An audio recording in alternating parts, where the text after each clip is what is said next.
following the Black Lives Matter movement and protests in support of George Floyd back in 2020, YouTube has in fact announced the launch of a $100 million fund, which is dedicated to amplifying and developing the voices of black creators on their platforms.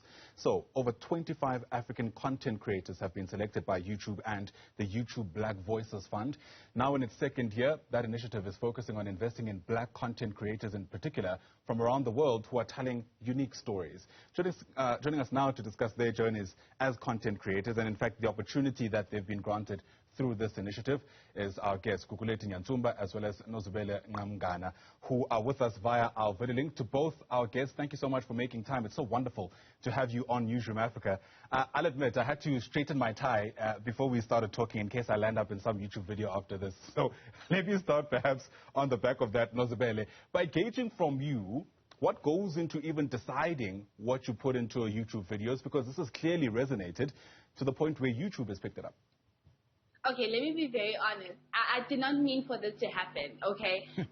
When I first started the journey 2 years ago, it was all about, okay, let me just do one video where I tell my story of where I come from, inspired by my HIV story, and that will be it. But it was all about, I'm going to write a book. I'm not going to go to the YouTube channel because I didn't even know what it was. Back then, it was mostly beauty content creators that were quite, famous doing YouTube. And I was like, I can't even put on my makeup in the morning.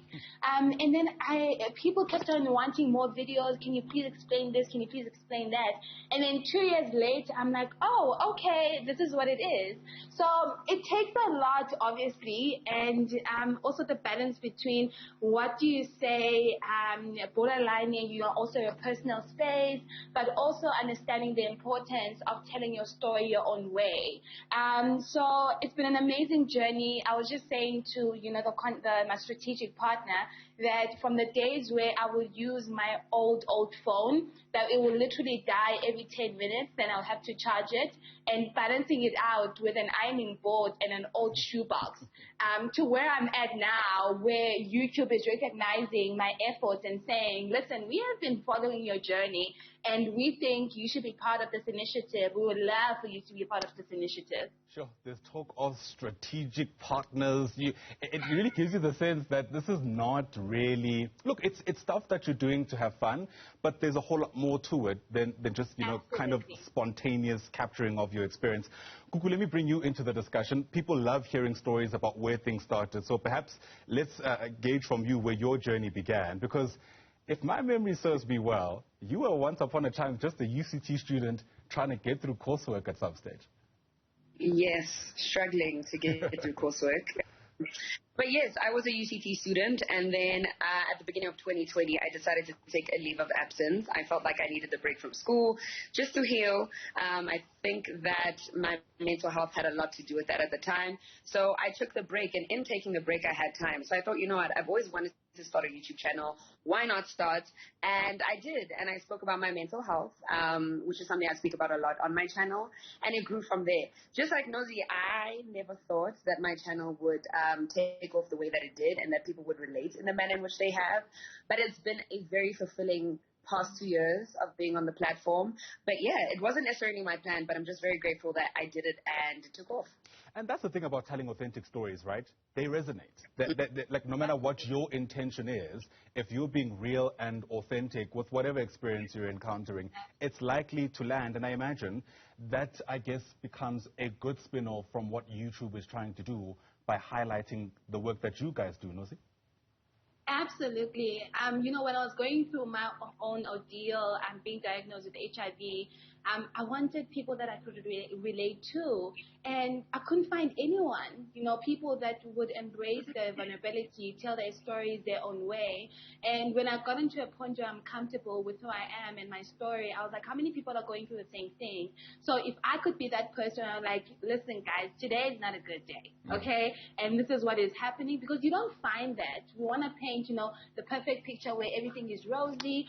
I don't have time for that. When I'm good, I'm good. When I'm not having a good day, I'm not having a good day, because I think that's where people relate most, in embracing the vulnerability and in recognizing it as not as weakness, but actually as a strength. That's where we get it right. I think that has been my unique voice, on my YouTube channel. No, so what you're saying is so important because, dare I say, the culture, the expectation from content creators is that every day is a good day. That's kind of been, if you like, the vibe, for lack of a better term, within the content creating culture. And Gugu, I wonder whether you're getting a sense that through your own stories and your own experiences that, you are working to change that. Do you feel like that culture is changing? 100%. I think that I'm also one to not pretend when I'm having a bad day. A bad day is a bad day, and everyone's going to get onto it. If you don't like it, don't watch that video. If you want something joyful, there's something else to watch. So I think of my channel just as somewhat of like a journal and a diary of my life in my 20s. So there are days that are good and there are days that aren't good, and I think it's extremely important to show people the days that aren't good, obviously in manners in which we're comfortable doing, but that it's normal, like it's okay, like we don't have our lives together all the time. I barely have it together, honestly. The only time I have it together is when I'm recording a video. But outside of that, everything's a bit of a mess.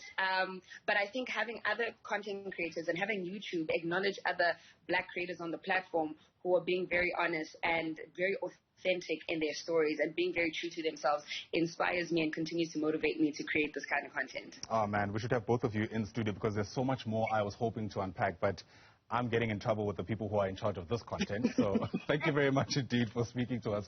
Really do appreciate your making time. And once again, congratulations on the great work that you do. And at the very least, the activism, intentionally or not, that you're a part of. Joining us there is Cuculeton Nyatsumba and Nozibele Qamngana. To both of you, thanks very much indeed.